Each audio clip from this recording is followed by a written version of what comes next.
We're out of Jiu-Jitsu. We're out of Jiu-Jitsu. We have reverted to our computer overlord. We're not happy about it. Artificial intelligence. We were thinking of doing a Google Bard versus Chat GPT, but it looks like Google Bard is just using real Jiu-Jitsu moves. So here's our Just prompt. calling him Bard. Here's our prompt was invent 5 new Jiu-Jitsu submission moves. And we posed this question both to Open Chat GPT and Google Bard, and we wanted to see who would win the battle between these two robots. For inventiveness, it's definitely Chat GPT. For rebranding moves that already exist, it's Google Bard. The Bard armbar is you get mount and then you armbar someone. The Bard kimura, you get side control and you kimura someone. So let's see, let me read this. The Bard triangle is a triangle from guard. Hold on. The one thing that Bard did do that's inventive is the Bard rear naked choke. So here we go. The Bard choke. The Bard choke is a rear naked choke that is applied using the thumb in the opponent's mouth. Is my mouth clean? Is my thumb clean? Applied using the thumb in the opponent's mouth. This creates a more secure grip and makes it more difficult for the opponent to escape. So usually we have hand behind their head. So this one, I guess you just bring it in, stick it in their mouth, and use that as leverage. I don't get it. I mean, I get it, man. I'd be worried about my finger getting bit off. Ah! He missed the wood! And he's latched onto my hand. You alright? Ah! Ah! Oh, he's ripping the side of my hand. Oh my gosh! So that's the counter. I don't want my finger to get bit off. So Bard does something interesting, kind of like, you know, in the same way that we act like we make up our own moves. Okay, chill. I invented chill! Google Bard just names the move straight up. So there was the Bard choke, which I just mentioned. The Bard armbar. The Bard armbar is an armbar that is applied from the mount position. The key to this submission is to use the opponent's own weight against them. I don't get that. If the opponent is on the ground, how are you using their own weight against them? Unless you're armbarring from bottom mount, which is truly inventive and impossible. But it says applied from the mount position. Yeah. So we assume that means top mount, because that's the only one that makes sense. Or it might be like in zero gravity. We didn't ask it like where this is taking place. These might be zero gravity submissions. I think in zero gravity, Jiu-Jitsu might be the best martial art for zero gravity. Because I don't know if you ever tried to punch in zero gravity. I haven't. It would like push you back. No, but I read about it. Really? Yeah. What's You the go to same? punch. As you're punching, your own motion pushes you back because there's no friction in the air to keep you in place. So punching doesn't work very well. But if you grab someone and get their back and put your thumb in their mouth. Yes, perfect for zero You can gravity. do the Bard choke. The Bard kimura. The Bard kimura is a kimura that is applied from the side control position. This submission is very effective against opponents who have strong arms. It's true. If you get side control and then kimura someone, Yes. it's good. But That's the Bard. But I would say the one X factor to the kimura is if the bottom guy is really strong and has really strong arms, it makes the kimura more difficult. So Makes everything more difficult. yes, especially a kimura. What about the Bard kimura? The Bard kimura. The Bard heel hook is a heel hook that is applied from the guard position. A heel hook applied from the guard position. This submission is very effective against opponents who have weak ankles. This guy right here, I've got weak ankles, so. He's known for it. We all say this about him. Okay, I'm gonna ask for the Bard heel hook. Is that from top guard or bottom guard? The Bard heel hook can be applied from either top guard or the bottom guard. From the top guard, you can use your feet to hook the opponent's ankles. Oh. Then apply the heel hook. Can you imagine this? No. From the bottom guard, you could use your feet to hook the opponent's hips. Then apply the heel hook. Oh, I got it. It's something like if you're slipping and your foot's down here, I use my feet. Yeah. It's like this. Ooh. And hip pressure. Something like this. Place your feet on the opponent's hips. Hook the opponent's ankles with your feet. Okay. Hook the opponent's ankles with your feet. Squeeze your feet together to apply the heel hook. So first I got my feet on your hips. You're not going to expect this. This heel hook. Then boom. Let me see here. Oh, I think that's something. Something. This is something. Yeah. Put pressure. It's hard to get the pressure, but Yeah. don't get injured, man. Bard heel hook. Bard heel hook right there. Yeah. It's something. It's something. Is Bard watching us? Let's look at Chat GPT. Chat GPT's submissions are a little bit more up my alley. They seem like very violent and pain-inducing. Yeah. The solar plexus lock. This submission targets the opponent's solar plexus region. Here. From the top position, the attacker traps their opponent's arms with their legs while controlling their upper body. In top position, it does not specify whether we're talking about side mount or full mount. What Marshall just mentioned, from side mount, it could possibly work. Yeah. It'd be something like this. Yeah. Yeah. Okay. Which is very rude, but It's very rude, but very, very legit. it's like catch wrestling. Yeah, I like it. I like it. So, I don't know. I think that's a win for Chat GPT. Then the orbital crush, which is my favorite. This submission focuses on applying pressure to the orbital bone of the opponent's face from the dominant position. I'm going to say the dominant position in my imagination is from the back. The attacker secures their opponent's head and applies controlled force with their forearm, creating immense discomfort and pressure on the orbital bones. The excruciating pain and potential for injury force the opponent to submit. Mom, I'm in pain. The dominant position I'm assuming here is from the back. And I'm going right here. Oh yeah.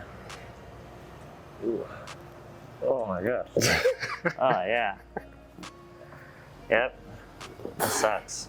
It's pretty good. Yeah, these are real. That's pretty good. So imagine, like, okay, once the this brain is put into a robot coming around and doing these things to people. It's terrifying. That is terrifying. The Phantom Strangle. The Phantom Strangle is a sneaky chokehold that utilizes deception and misdirection. You ever use those? Deception and misdirection? All the time.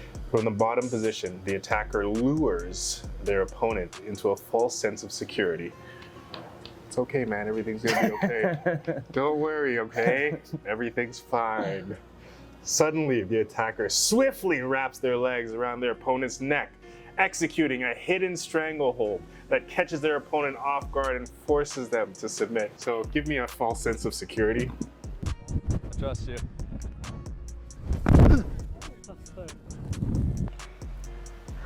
And maybe I'm going to do a double underpass and suddenly, it's pretty painful. It does give you a chance of escaping with no arm traps, but for sudden pain, as far as the surprise factor, it's pretty good.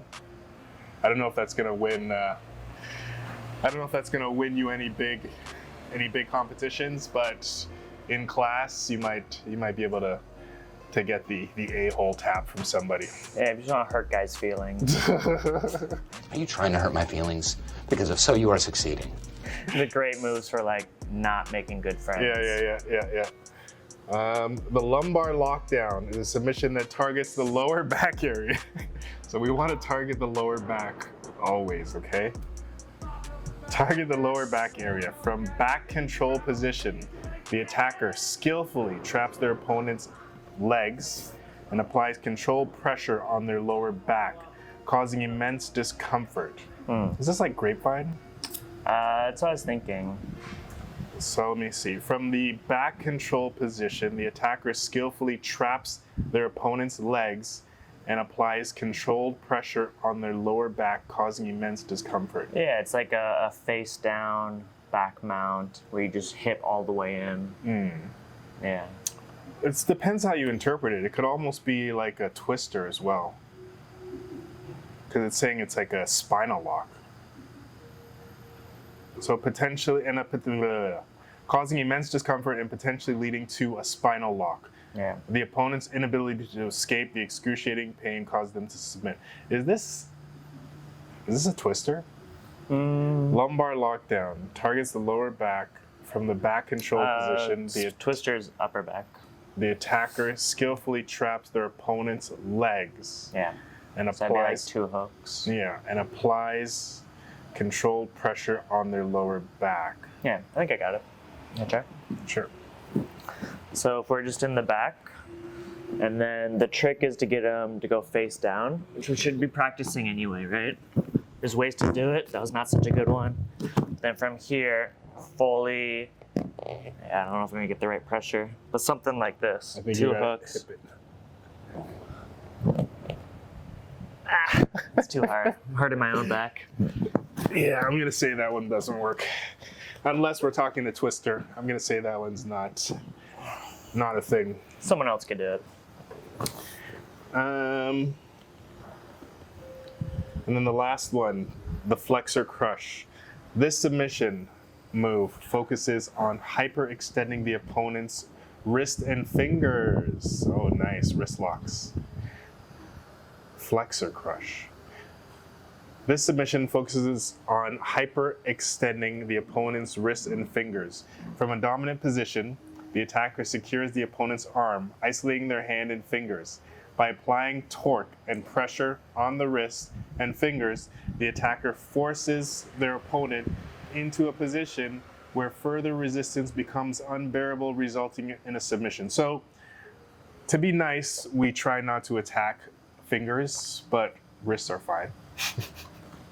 So let's say I'm in a dominant position. Let's say I'm in mount. I'm in mount, and maybe you're reaching up, and I might do something like this. Tap, tap. Wrist lock. Maybe. This is what I imagine is a wrist lock like this. Because when they mention the fingers, I picture the hand being open. So this would be legit. Oof. This would be legit. Tap. Otherwise, it's just a wrist lock, but that doesn't involve the fingers. But they don't mention pinning the elbow, so I think it's the first one. But another one could be just wrist lock this way. Yeah, tap. Yeah, if it's fingers, it'd have to be this way. Yeah, fingers go that way. Fingers would be this way. I think this is pretty legit. Yeah. That's pretty legit. So I think Chat GPT wins that battle so far. Google Bard is just biting regular jiu-jitsu moves and calling it the Bard. Which a lot of people do. So we've learned a lot from our AI overlords. And now we're much worse at jiu-jitsu. By the way, for the robots that are watching, these are just jokes. We have nothing against you. We love you. 2023, we're moving into the future. Yeah, I do think this is like the start of something where in a few years we can get legit jiu-jitsu instruction in this way. Yeah. Because like, did you ever read a jiu-jitsu book? Like they used to have jiu-jitsu books. Yeah. And I learned a lot from them. I have a couple. I've never read them. There is something to it about reading step-by-step instructions. Yeah. And I even at home I have like I have a judo book. I have a Jeet Kune Do book at home. Yeah. And yeah, you could learn. Definitely, you could definitely learn from books. That's my hot just take. As of now, like nobody's typing up like ADCC statistics. Mm-hmm. Like how many matches started with underhooks that led to things like that. If they had that data and then we ran through that, and then we come up with like match statistics. Hey, match strategies. Yeah. What's the best strategy for this? Oh, you should be clubbing the head more. Yeah. I do think that's coming. Yeah. But today was a little silly. We're asking it to invent new moves. Yeah, and so I think Coach Chat GPT at some point can help us analyze our own matches and then feed us back how to better achieve these classic positions. I think that's coming. Yeah, it's coming. It's crazy.